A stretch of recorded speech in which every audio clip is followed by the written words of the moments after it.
Hey, greetings, everyone. Lieutenant Colonel Alan West, and welcome to the Steadfast and Loyal podcast.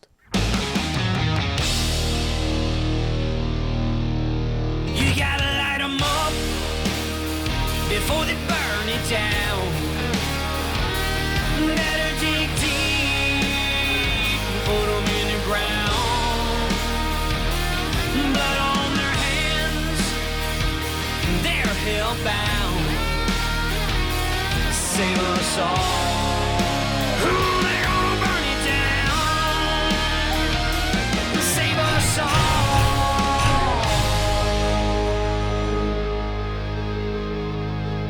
before they burn it down. This episode of the Steadfast and Loyal podcast is brought to us by our dear friends at the United States Concealed Carry Association. The United States CCA helps responsible Americans like you prepare for what happens before, during, and after an active act of lawful self-defense. USCCA members get life-saving education, expert training, plus self-defense liability insurance. Plus, a USCCA membership is always risk-free with their 100% money-back bulletproof guarantee. Membership is truly an investment worth exploring. Click Learn More below right now to activate your U.S. Concealed Carry Association membership. Click Learn More right now. And also, one of the benefits of being a member, you get their monthly Concealed Carry magazine. And as a reminder, the United States Concealed Carry Association is not an insurance company. A policy has been issued to the USCCA by Universal Fire and Casualty Insurance Company. That policy provides the association and its members with self-defense liability insurance subject to its terms, conditions, limitations, and exclusions. Hey, greetings, everyone. Welcome back to the Steadfast and Loyal podcast. Siaka Massaquoi has been a Hollywood actor for over 15 years. During COVID lockdown in 2020, Siaka saw all the chaos and lies being told by the mainstream media and started speaking out. He got involved by attending Trump rallies in Beverly Hills. Yeah, Trump rallies in Beverly Hills, and supporting the California recall of Gavin Newsom. Thanks to a Freedom of Information Act request by Judicial Watch, Siaka found out that he was on a secret list by the Secretary of State to censor him on social media. Like many Americans in 2021, Siaka was raided by the FBI for simply being in D.C. on January the 6th. Up to now, no charges have been filed, and let's pray they don't, and his belongings have yet to be returned. You know, that tells you something. It was this incredible violation of his rights and privacy, in addition to a very clear call from God, that convicted him to run for local office, recognizing that today is the day of the dutiful citizen once again. Siaka officially put his name in the hat for California State Assembly District 43 and has been beating the pavement ever since, with features on PragerU, OAN, America Faith Network, Newsmax, and maybe you have seen him in a few Babylon Bee episodes, as well as their podcasts and some other media sources. He currently aims to create the society-enriching content America is starving for through his work as a writer, actor, and producer. He is a founding member of the sketch comedy show What the Fact Is Just Comedy. You can find that on Rumble, and Hollywood for Freedom, where they are building a place for artists to create without the threat of being canceled by a new Hollywood. Siaka Massaquoi, thank you for joining us here at the Steadfast and Loyal podcast. Hey, how you doing, sir? Thank you for having me. No, it's fantastic. Now, you know, let's talk about your background, because like most people out in Hollywood, you're not originally from California. So kind of give us a little bit about your background and where you were born and raised. Well, I was born in upstate New York, Rochester, New York. I grew up, though, in the Midwest in Chicago and Evanston, which is like right next to Chicago. Yeah, But my Northwestern family, University. yeah. Actually, one of my good friends, his dad, is still the coach there from back since we were in high school. So one of the coaches on the football team. But my family is originally from Liberia. So my mom is an immigrant, and I'm first generation in Los Angeles in 2004 to chase this wild dream of entertainment.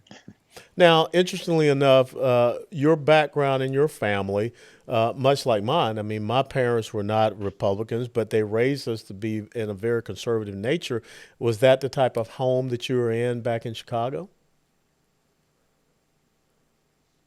Yeah, exactly. My mom was not a Republican per se. I grew up in a Democratic area. She knows Chicago is. Yeah. I remember when Harold Washington was elected mayor, and Hmm. everyone's celebrating in the house and running around and stuff. But there was never a sense of you can't, as opposed to more like watch out for. Yeah.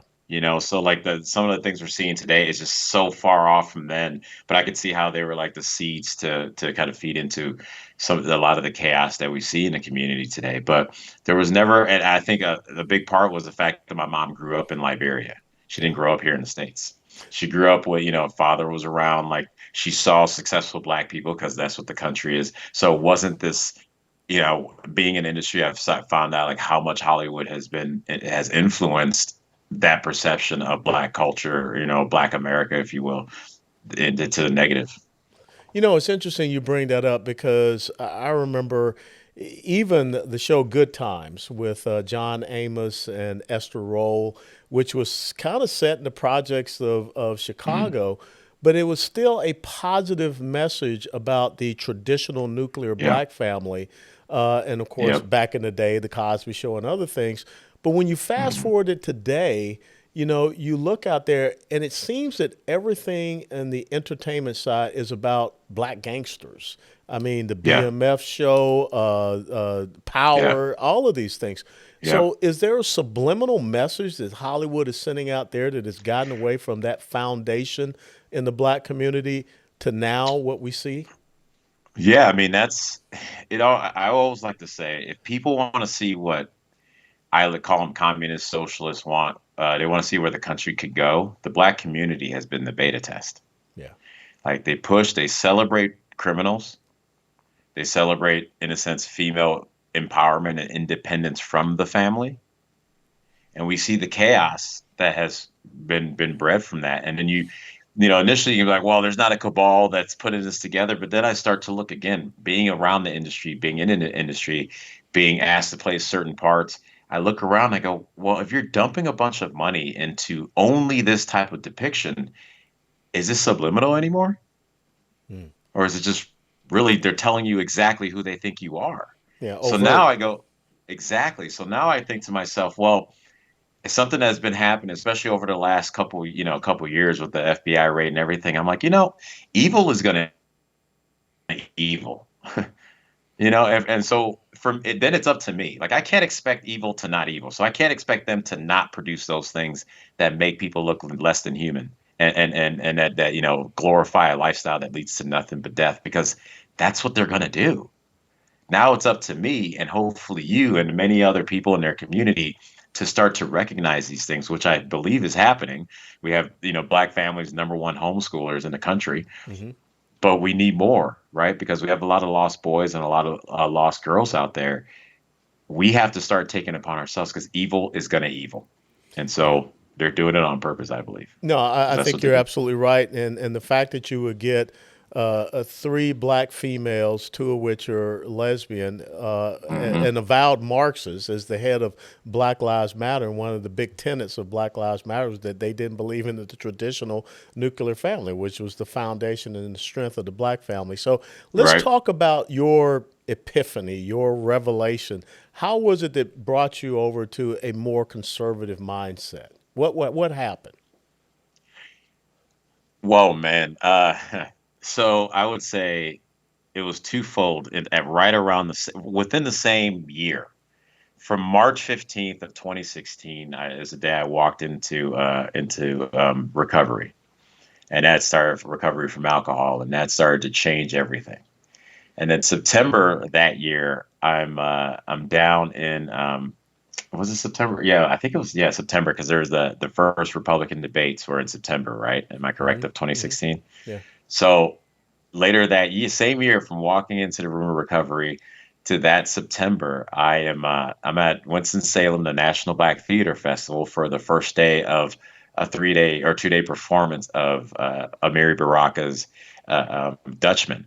All right, so I play Clay. I play a guy on there. He was Black Revolutionary, so I'm still right there, right? Mm-hmm. And that evening, I watched the Republican debate, and to me, I'm just after a while being an actor, you get used to rhythm. You get used to hearing like how people say lines, and you can tell when someone means it when they say a line and when someone's full of it, right? And I was at a point where I'm like, all right, let's see which from Jeb Bush to Rubio, which one of these robots. And hopefully, I was like, Trump can make it interesting. Let's see what happens. And so he gets in there, and I'm watching this, and he's boom, and that was humorous. I was like, all right, let's go.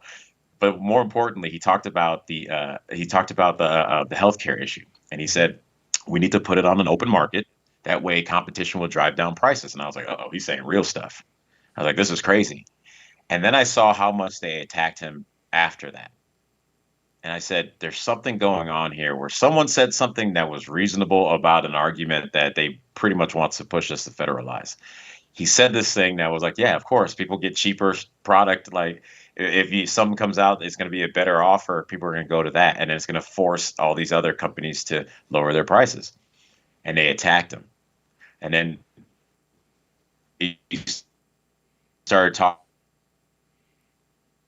He started getting a sense of self as a man, like you can, and it was a different thing than like you have to like keep ducking and diving and hopefully maybe happens. It was like no, you can, because that's your God-given right. That's where you are. And watching him take these slings and arrows, then throughout his term, I'm here in the industry and my career starts to go up. I hit a point before the shutdown where, and anyone in the industry may understand this, where it was. I didn't have to do any other type of job. I could just act, and it was like that dream that I had been hoping for. But at the same time, I watched people around me that were being successful in their life, but because of Trump, were losing their mind. I watched family, people I've known since I first moved out here in 2004. One friend of mine said that, I go, so you're telling me that Trump's worse than George Bush, who started an illegal war? And he said, and killed lives. He goes, yes. And I'm like, and then that started to hit me like, so if death isn't bad enough, something's wrong. Then I started to open my eyes to seeing how majority of that leftist mindset and that democratic mindset just only points towards death. So in this walk, then I'm getting closer to God, just as God from program, and I wasn't connected to Jesus Christ yet, but I'm just getting closer to God, and just truth was just paramount. I needed truth, and it doesn't mean that I'm perfect at truth. I do it like that. It just means that I know I saw it save my life. I saw me from the DUIs to the waking up in jail to serving time in jail for being a drunk. I saw it save my life by just trusting in truth. These facts that were just facts on the ground, like it or not, that's something else. But these are just facts. And then I saw people losing their mind over more people working in the history of our country. Well, it doesn't matter. I saw a mentor of mine, black man, who I'm like, Trump's promising all this money to the HBCUs. What's this? He goes, that's blood money. I'm like, so nothing was ever good enough. But yet I grew up hearing what we need and what should happen. And I'm seeing more people work. I'm seeing the government turn towards the black community and actually dump money in there. I'm seeing investing in opportunity zones. I'm seeing that they want to protect the border, because I've lived in areas where MS-13 has grown from when I first moved into later. So to see these things and people go, no, he's the worst, he's the worst, he's the worst. I'm like, what? Like, what's going on, guys? We can have a conversation about you want these policies over that policies, but it's the worst. Something is wrong here. And then COVID hit, boom. And COVID, I always like to say, 2020 is perfect vision. And I think a lot of people got clarity. And that summer of love in the city of Chicago that I grew up in and loved. Used to go to Bulls games in the 90s. Met Michael Jordan when I was 10 years old. Wow. And his mom when I was a senior in high school. When they had that summer of love, and in 3 months, 250 people were killed. Yeah. 170 to 175 of them were black. Yeah. And they were screaming Black Lives. And I'm like, wait a second, what about all those? Yeah, and the age range, my friend, from the 6-month-old that was shot around the corner from where my mom lived in the stroller during the day Mm-hmm. to men as old as you and I. So and everything in between. And it was just like, and I found my industry was people in the industry had a bailout fund for these people who were destroying these cities. Yes. And it was just, that was it. I couldn't, I really couldn't, I couldn't really just be quiet anymore, you know? And luckily enough, my best friend and I were at the same place at the same time. And so, we decided just to get involved, you know? Yeah, sorry. No, Just no, like, I can tell it's very emotional for you, and it should be emotional for Americans. I mean, as a person like myself that served 22 years in uniform to fight for this country, what I see happening, it gets emotional. And for you to yeah, have that revelation and, like I said, that epiphany is something that just the same as when Saul went to Paul, the scales came off of his eyes and he could see clearly. And oh man. now, on the backside of that, I mean, this revelation has cost you in some ways. I mean, the FBI raid, and I'm sure it's affected you in some of the positions that you have had in Hollywood. But how has it enriched your life since this revelation? I mean, Oh, let's talk about some of the great work you're doing with the Babylon Bee, even. oh, well, it's it started with, honestly, it started with going to those Trump rallies and that joy and seeing so many different people and running into a friend of mine, Alistair Bayardo, who now we started a sketch comedy group together. And what the fact that you read on just Hmm. because we're making fun of that comment Joe Biden made about you ain't black, and we Yeah. just did a small little thing with our buddy Bo Robinson, and then 2.5 years later, 3 years later, we're still going. And from the raid and all the crazy stuff happening, but yet connecting with the guys from Babylon B, and then being able to go on their podcast, and then just coming up in the sketch, which was California's moved to Texas, and it ended up hitting. It's just because it was so it's been so amazing because it it was just a sketch, right? It was like, Yeah. hey, we're gonna do something, we're gonna make fun of this, we'll see you guys later, but the cultural impact that so far we saw, when I was down in Texas for Be Live, we had people drive in from Canada to Wow. meet the characters of Steve and Timpani, and which tells me how starved we are, but that's an exciting thing. So as an artist, as a creator, it's like, man, I want to be right there for it. I see what happened. When stuff was going on in 2020, I made a decision about SAG a long time ago. Yeah. So when everything they've done afterwards, and I've had friends want to go protest them, I'm like, nah, I know who they are, so I'm done. But we now have a chance to bring quality entertainment, family fun back into our society, and I was a history major in college before I found acting, and then I switched over. But before then, I was going to be a history teacher. And I love these moments in history you read about, and you think these great men that accomplished this thing, and they're mentioned in the annals. Yeah. And I thought to myself, man, maybe this is what it was about, all the problems in Hollywood, and seeing what that, to a certain extent, what it looks like to go to a certain level in that industry, and to kind of not hit the peak there. Hmm. Because I know people who are at the peak that were so afraid just to say what was true. But to be at a position where, I've done well enough, let's move up to truth. And now to be in this position where it's like you're coming with a lot of times experience that is missing on our conservative side. It's exciting to be at a position to give that back in there and pour that love in that way, because being an artist isn't a bad thing. It's just, where can you direct it? And we have so many talented artists, and we have so many amazing stories that we can tell. And the Babylon Bee is a testament to, you can be a Christian conservative and punch really hard at the same time No, with the you're jokes and the absolutely right. satire. So And it's I'm very great. proud. And it's great Yeah. because, Andrew Breitbart once said that politics flows downstream from the culture. And for so long, Yes. we have avoided the culture. And it's great to see the Babylon Bee and, people such as yourself, a black conservative actor, member of the entertainment industry, that is out there using your talents, using sarcasm, using humor to be able to, illuminate people on a lot of these things, a lot of these points. And I tell you, living here in Texas, the Steve and Tiffany, especially the one that you guys did at Bucky's, that just had everybody in our Yes. family just cracking up because I mean my family loves Oh, Bucky's, so to see that was just absolutely incredible. I love Bucky's. Shout out to Bucky's, everyone. If you haven't been there, go to Bucky's. Yeah, there's nothing like Bucky's. Now, No. let's talk about this piece that you just wrote at Yes. RedState.com, and if you could, maybe you can share with people the link. But that was Yes. an incredible analysis and an incredible commentary on, the philosophies that we are up against and your perspective and looking at those philosophies and how it has personally affected you as you talked about with the FBI raid. Can you kind of give us, a quick synopsis of that article that you wrote for redstate.com? Oh, yeah, of course. Thank you. And so you guys can check out redstate.com and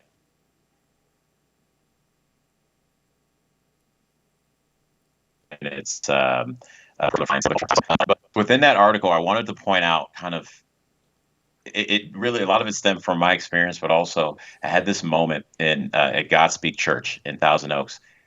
When I was there, me and my best friend were there to support the churches. They were getting attacked by the state governor, and so I was going back and forth with a protester, and then I started to walk inside, and this older white lady was walking in behind me, and I turned to her, I go, "Hey, do you know where we're going?" She goes, "Oh no, I'm following you."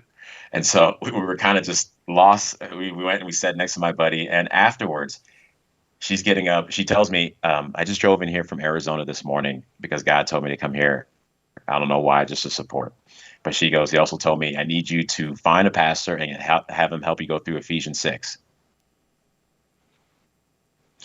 And that's the armor of God. Full And if we armor. look at that, it talks very specifically. We are not up against flesh and blood, but against the principalities. The princes of a dark time. I'm paraphrasing. Don't hold me to it right now. And it really hit me. I was like, wow. Then the agenda made more sense. And then even though I can still sometimes, not as much as early in 2020, but the person, you kind of want to shake them or something, but you start to see, wait a second, this is something more. And then we're living and we're seeing it, and everything started to happen afterwards, from the raid to, being on the secret list to, being fined for just doing a recall of Gavin Newsom in West Hollywood. But within the article, we're pointing out how ultimately these things, evil has been coming after us for so long in so many different ways. And something as simple as entertainment, trying to have or dropping your kids off at school so you can make a little bit of money, it's out there now. And now we need to reel it back in. We need to take charge of this. These things, we shouldn't be shell shocked ultimately, because this is what evil does. So if we can sit there now, we look at it, and this is why I try to point out in the article, let's look at what's going on around us and start to think to ourselves, I am the solution. Yeah. We are the solution. Not necessarily. A lot of times I've seen parents and going to, whether it's Conejo Valley or here in LAUSD, going to these school board meetings, and parents are pleading. When I tell you about the protest in front of SAG, they're pleading. All these different places, they're pleading just to be heard. We have to stop pleading and start taking action. And that action that I point out in there is, and it's written in our Constitution, and we forgot that it's on us. It's on us to run for the school board. It's on us to be the mayor. It's on us to be the legislator. It's not on some person just because they have some titles you don't know. It's really on us. Who knows your neighborhood better than you? Mm-hmm. And then we start pointing out that this stuff has been invested in, whether it's from the CCP, whether it's from, other 1% agencies that are just all sharing the same messaging. It's not our best interest. It's okay, people. It was meant to deceive you. It was meant to put you in the darkness. That's what it was meant to do. And if it didn't do that, they're upset. So if you get a moment to come out there's options to be able to recover, because that's the Lord, but there's also actions to be taken, and that's to be a part of the civic process. because we've seen our shows and our entertainment go to crap. We've seen it. But we can't tell those stories. George Lucas was just a guy just like you and me. Yeah. And so we have to get back to what this country is founded on, which is us telling our own stories, us building these structures from the ground up over and over and over. The second chancers, if you will. This is what America's about. And hopefully, I try to lay that out, because I think a lot of times on the conservative side of the fence, we just talk about how everything sucks.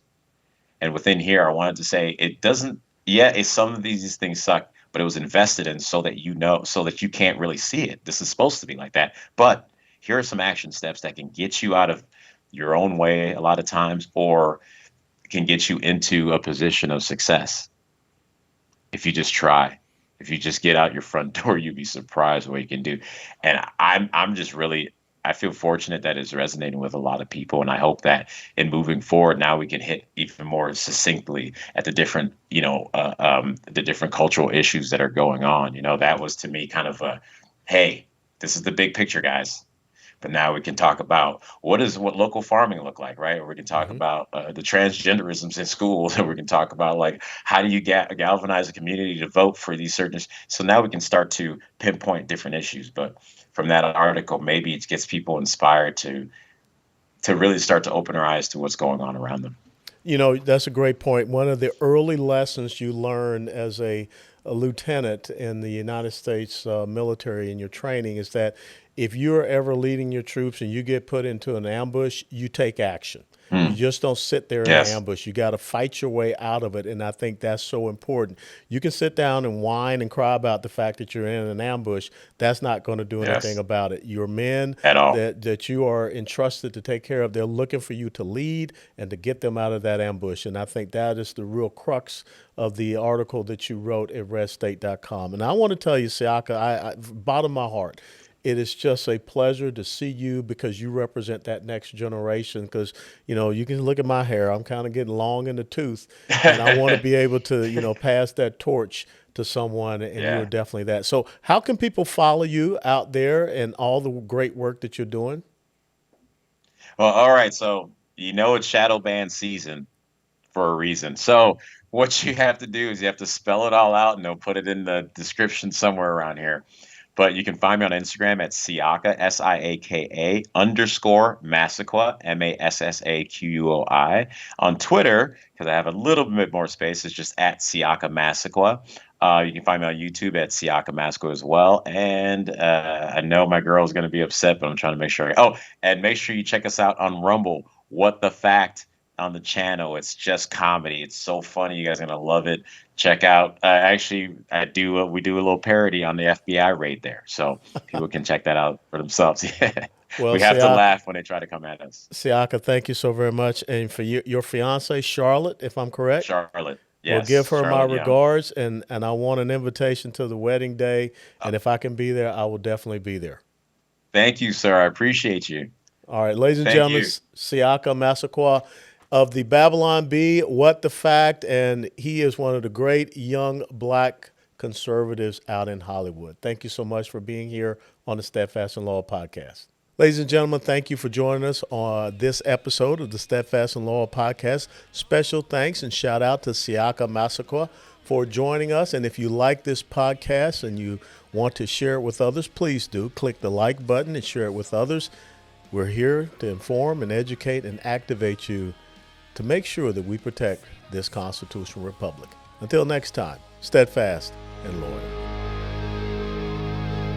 Before they burn it down.